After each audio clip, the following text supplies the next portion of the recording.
আমি বলতে চাই আমি বলতে চাই ইতিহাস, ঐতিহ্য, রূপকথা, আমার পৌরাণিক কাহিনীগুলো।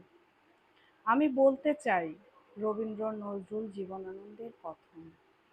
আমি বলতে চাই সখিনা, জরিনা ও বাসন্তীদের কথা, যাদের ধর্ষণের পর হত্যা করে ফেলে দেওয়া হয়েছে শঙ্খ, কর্ণফুলী আর যমুনার বুকে, যাদের মামলাগুলো অর্থের অলৌকিক ক্ষমতায় ধামাচাপা দেওয়া হয়েছে।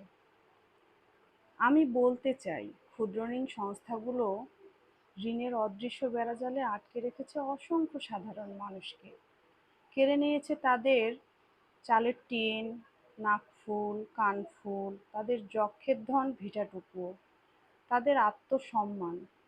আমি বলতে চাই সেই সব পুঁজিপতি ও ব্যবসায়ীদের কথা। আমি বলতে চাই পুঁজিপতি গণতন্ত্র ও ভোটের কথা।